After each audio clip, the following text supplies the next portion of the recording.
Salut à toutes et à tous, c'est Anto, j'espère que vous avez la forme. Aujourd'hui, je refais une petite vidéo sur la mise à jour du Scaler 2. Le Scaler 2, c'est le plugin de chez Plugin Boutique qui est extrêmement puissant et extrêmement bon pour créer des accords, des mélodies, des basses, vraiment tout ce que vous voulez lorsque vous ne connaissez pas vraiment les accords. Alors, tout d'abord, je vais créer un instrument logiciel et je vais faire en sorte que cette vidéo soit assez rapide et soit assez courte. Alors, le Scaler 2, vous pouvez l'avoir sur les effets MIDI. Ici, on peut l'avoir sur l'effet Scaler 2 Control, ok. Et on peut également l'avoir en tant qu'instrument. Donc, lorsque vous allez le télécharger, vous avez vraiment les deux. Là, je vais l'appliquer en effet instrument et pas en effet MIDI. Le Scaler 2, qu'est-ce que c'est? Eh bien, c'est juste la révolution du plugin de chez Plugin Boutique. Ici, vous avez le choix des instruments. Vous allez pouvoir choisir les pianos, des synthés, des guitares, des hybrides, des basses, des cordes, des orchestrales, etc. Ici, vous allez pouvoir choisir si vous souhaitez un MIDI, si vous voulez importer une boucle audio. Je vous montrerai juste après. À côté, vous avez la détection, le scale. Hop, vous appuyez dessus et là, vous pouvez choisir, eh bien, si vous souhaitez des accords de Do, de Ré, par exemple, je souhaite des accords de Ré, donc de D, et ici vous avez vraiment toutes les gammes d'accords.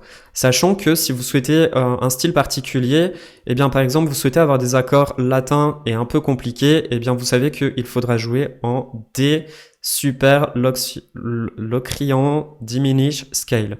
C'est pas le meilleur exemple en tout cas pour moi. Mais voilà, ici vous allez pouvoir choisir le style d'accord que vous voulez. Si vous voulez des accords sentimentaux et ambigus, vous savez que celui-ci correspondra très bien avec ce genre d'accord. Là, vous allez pouvoir choisir directement, eh bien, si vous voulez des accords plutôt de disco, des accords EDM, des accords future bass, des accords de pop, etc. Je vous laisserai vraiment découvrir. Et là, si vous voulez des accords d'artistes qui sont assez connus, donc on peut retrouver Carl Cox, c'est ses accords préférés, les accords de la communauté aussi, et puis vos accords à vous que vous aurez enregistrés. Donc on va en choisir un, on va dire qu'on va faire des accords de D majeur, et bien voilà, vous avez déjà les accords qui sont écrits ici.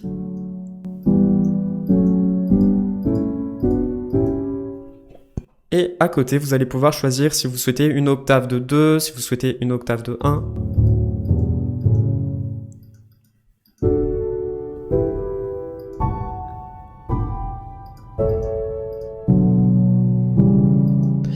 Voilà, là vous allez pouvoir choisir si vous souhaitez des triades, des 7, des 9, des 11 ou des 13. Tac.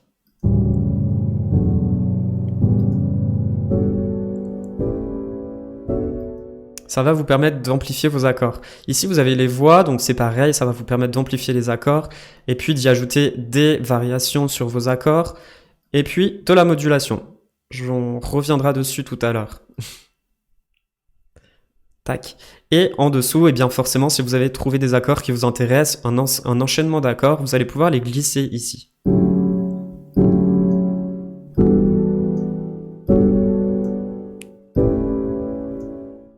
Et puis les écouter. Ok. Allez.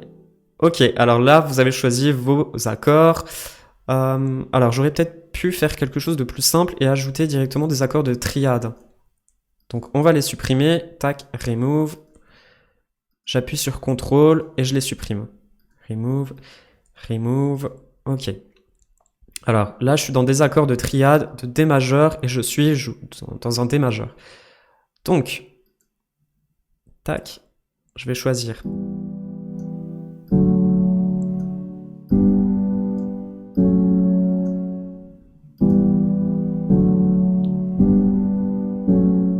Ok, ils sont plutôt cool, ils sont plutôt bons.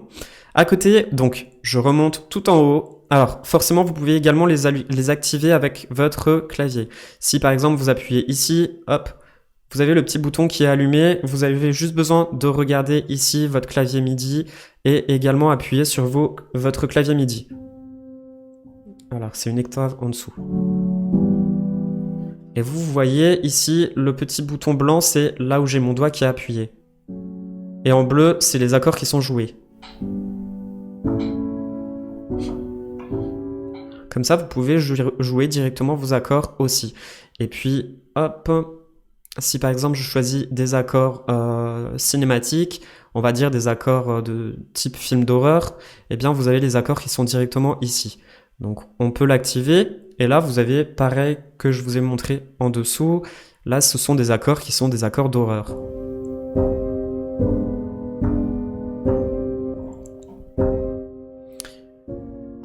Et pourquoi ceux d'à côté, ils sont grisés? Tout simplement, c'est parce qu'ils ne matchent pas bien avec les précédents accords.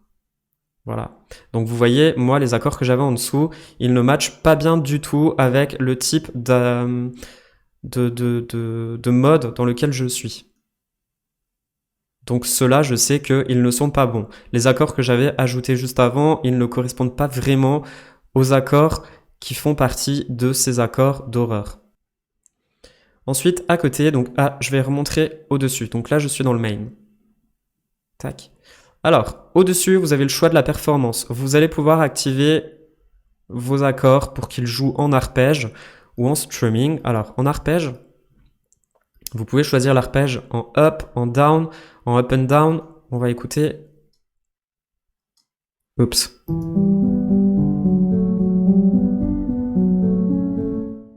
Voilà.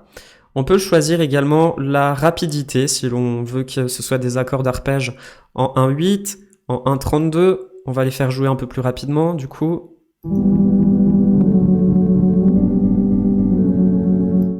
Voilà. Donc on peut également les faire uniquement monter et puis les faire monter en 1/4.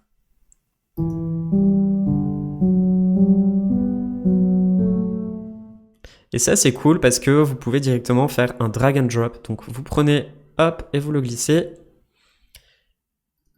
Et si on double-clique dessus, eh bien, on les a ici.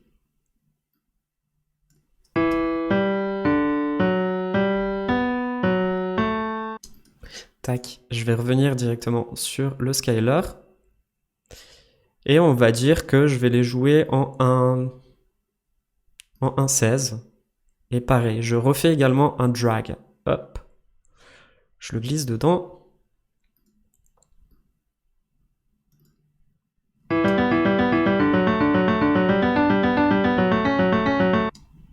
Et en fait, ils sont joués exactement comme sur mon accord. Enfin, sur le scaler. Donc voilà, là, je l'avais activé sur arpège, mais je peux également l'activer sur strumming. Et là, je peux choisir si je veux que ce soit plutôt un strumming down. Ah. Je vais couper celui-là.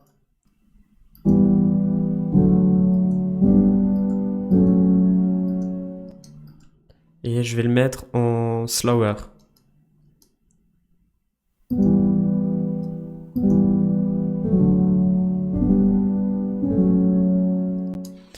Il y a un truc de ouf, c'est que si vous voulez également le rendre un petit peu plus lent, donc en fait il décollera la partie du dessous de la partie du dessus, c'est-à-dire que la note qui est jouée en premier sera la note la plus basse, et puis il viendra finir avec la note la plus haute. Donc voilà pour le streaming. Ensuite, eh bien, vous avez la performance, si vous souhaitez avoir une performance avec ces accords-là, et vous pouvez choisir donc une expression, allez, on va dire celle-ci, et là, la rapidité, donc en 1, en 0,5, on va écouter.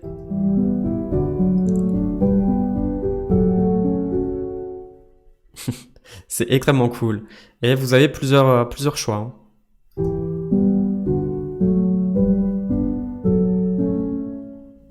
Voilà.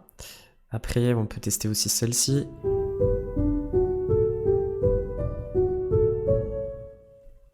Et voilà, après, pareil, vous pouvez faire un drag et puis le glisser dedans. Donc là, c'est la performance. Si vous souhaitez avoir des phrases, eh bien, ça sera des phrases qui vous permettront de jouer des phrases d'accord ou des phrases de scale. Donc le scale, c'est la... Comment vous dire? C'est la tonalité.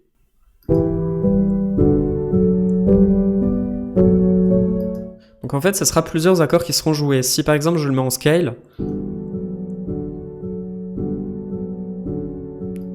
Il me jouera exactement la même performance, mais avec des...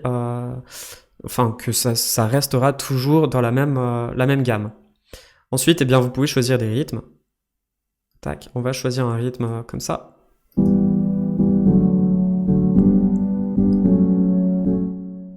Ça sera les rythmes qui seront selon les accords que vous avez écrits.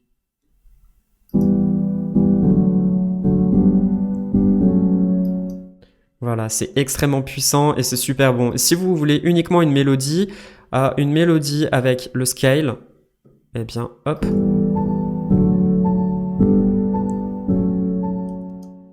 Et à côté, eh bien, vous allez pouvoir choisir plusieurs types et plusieurs motifs de mélodie. On active chords.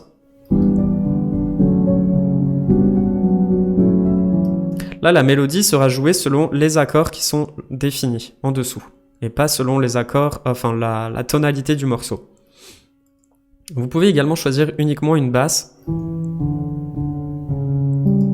et puis choisir, eh bien, si vous souhaitez avoir une basse plutôt funk, plutôt pop, et qui jouera selon les accords que j'ai écrits en dessous, et pas selon la scale. Donc la scale, c'était celle-ci, le D majeur.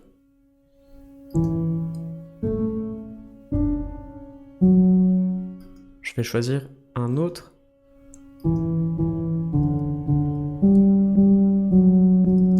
Bon, alors le but, ça va être vraiment d'avoir ici, de choisir une basse. Oups, c'est peut-être pas la bonne basse.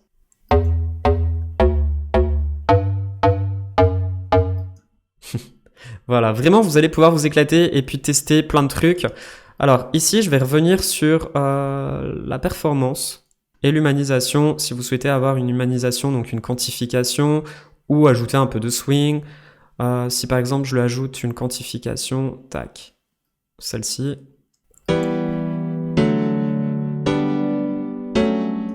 Alors, pour pouvoir y avoir accès, eh bien, il faudra appuyer sur ce bouton.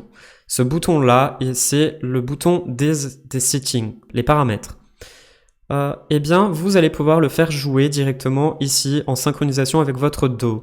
Donc, lorsque vous allez pouvoir appuyer sur Play, par exemple, si vous avez fait déjà un arrangement, si vous avez déjà créé un beat, en fait, il vous jouera selon les accords que vous avez appliqués ici, selon le beat en fait. Là, vous pouvez choisir la duration, donc la longueur des notes. Là, on va les faire jouer en 1/4.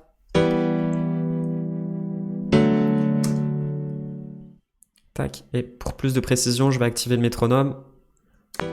1, 2, 3, 4. 1, 2, 3, 4. 1, 2, 3, 4.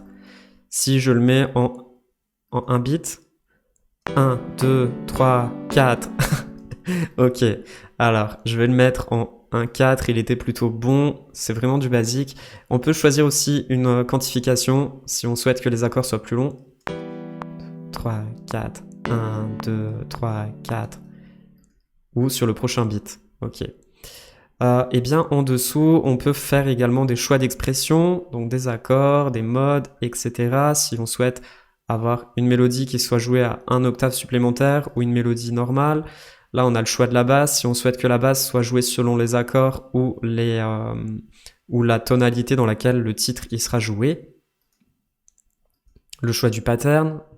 Voilà. Là, je suis sur un mode basse. Je vais mettre une performance plutôt.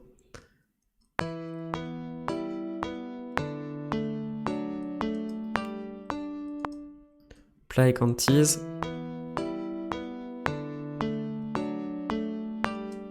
Ok.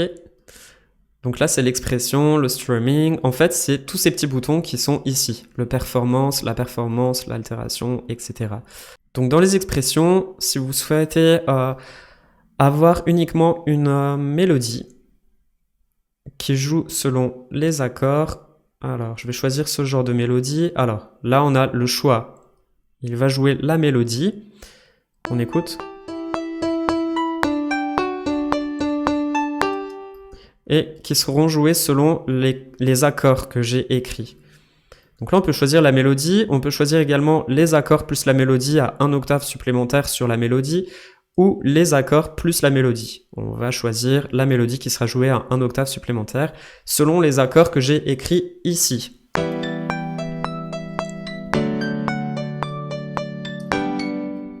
Tac, on peut choisir ça, et puis on met une résolution qui soit jouée un petit peu plus rapidement.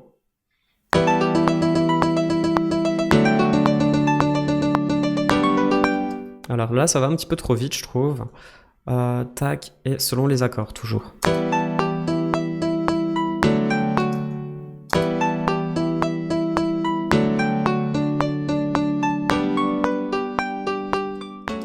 Et si je veux uniquement la mélodie, eh bien je viens resélectionner ici la mélodie.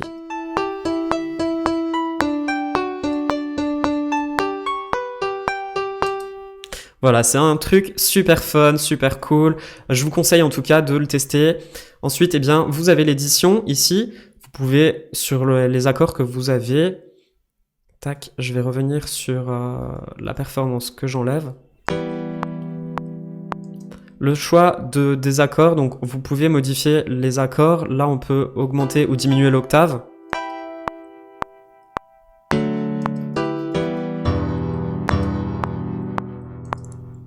Tac.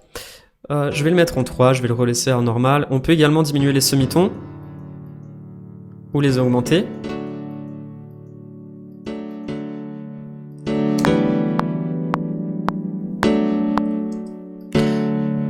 Tac, et les semitons. Alors là, vous voyez que mon accord il est devenu gris, c'est-à-dire qu'il n'est plus du tout dans la bonne tonalité et il ne matchera pas avec les autres. Il jouera des fausses notes. Donc c'est pas vraiment très bon. Ensuite, eh bien, si vous appuyez ici, alors là on va le refermer. Si vous appuyez à côté, vous avez le choix de la duration. Donc si on veut que l'accord il soit beaucoup plus long, plus rapide ou plus court.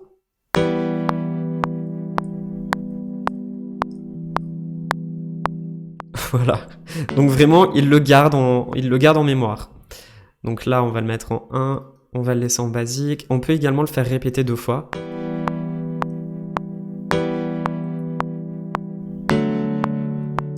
Voilà, on va le laisser sur le 1. Et puis ici, c'est le choix de la performance. Donc on peut le choisir un groupe 1. Et dans le mode, eh bien on va choisir le mode. Par exemple, on veut que le premier soit joué en arpège. Tac, bon, je vais laisser les réglages d'origine normaux. Les réglages d'origine normaux. Tac. Ici, eh bien on va choisir un mode groupe 2. Le groupe 2, ça sera un strumming. Ici, ça sera le groupe 3. Ce groupe 3, eh bien, je vais lui mettre un rythme. Et puis, le rythme, eh bien, je vais lui mettre celui-ci. Et celui-là, ça sera le groupe numéro 4. Et on va dire qu'on va lui faire jouer uniquement une mélodie. On va choisir la mélodie. Allez, on va choisir un motif B. Uniquement la mélodie ou les accords plus la mélodie, tiens. Selon les accords et pas selon la tonalité. Enfin, selon l'accord plutôt. Et retrigger, ok. On écoute.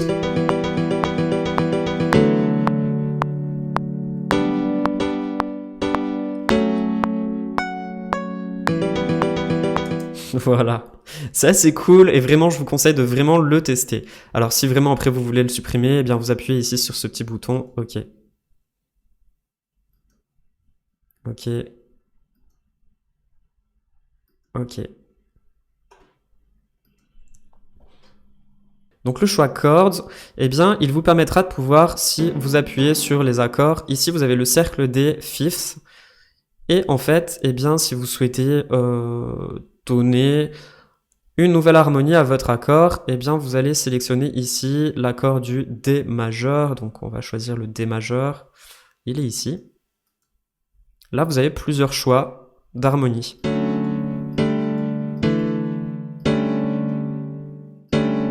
C'est assez cool. Tac, on le prend, on le glisse. Et en fait, ça me donnera toutes les harmonies du D majeur. Si par exemple, ici, c'est encore un D majeur, eh bien, je vais lui donner une nouvelle harmonie. Je vais choisir celui-là. Hop. Le G majeur, eh bien, je viens le choisir ici. Tac.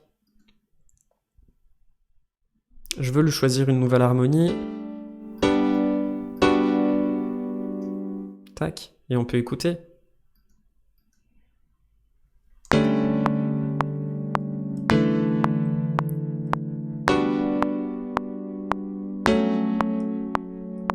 C'est grave top. Et puis on peut choisir également la modulation. Tac. Des accords du D majeur.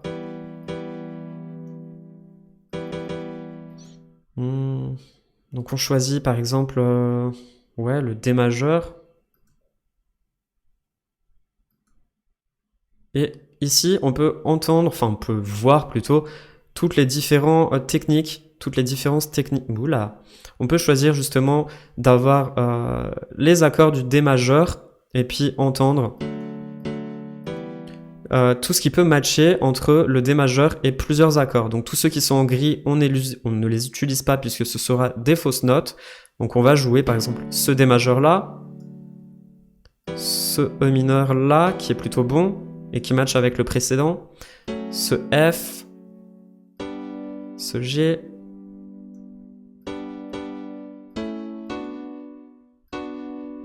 tac.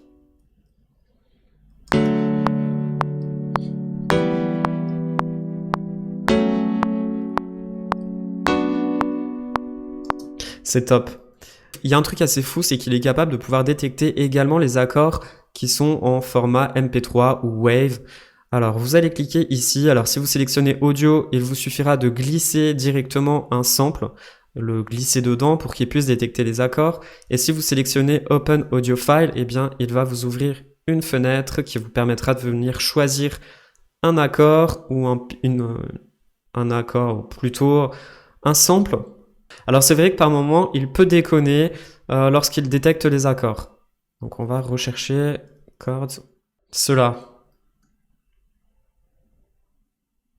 Ok, il va me supprimer les anciens accords. Et là, en fait, il m'a détecté tous les accords.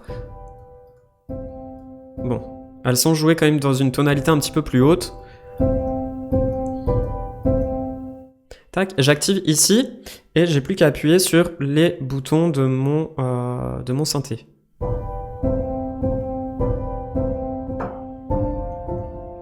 Et en fait, c'est vraiment cool, c'est que ce sont exactement ces accords-là. C'est génial, c'est génial.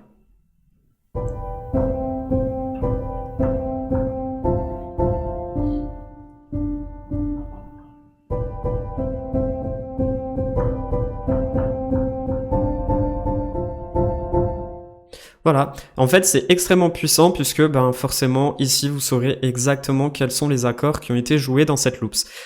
Voilà, après eh bien vous n'avez plus qu'à les glisser.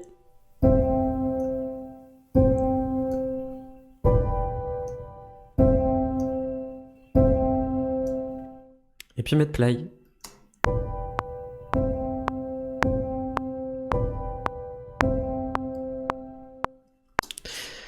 Donc, n'hésitez surtout pas à aller télécharger ce petit plugin. Je vous laisse le lien dans la description. Il doit coûter une trentaine d'euros. C'est vraiment pas très cher. Honnêtement, je touche un tout petit pourcentage dessus. C'est vraiment pas beaucoup. C'est de l'ordre de moins de 5 ou 6 euros. Mais vraiment, c'est vraiment pas beaucoup. Donc voilà. J'espère vraiment en tout cas que ce petit plugin va vous plaire, qu'il va vous intéresser surtout. Il vous permettra de pouvoir gagner beaucoup de temps. Et je vous le conseille vraiment. Merci à vous d'avoir regardé cette vidéo, n'oubliez surtout pas de mettre des pouces bleus, ça me fait toujours plaisir d'en recevoir, et puis de vous abonner sur cette chaîne si ce n'est pas encore déjà fait. Quant à moi, je vous retrouve demain dans une prochaine vidéo, c'était Anto, ciao ciao.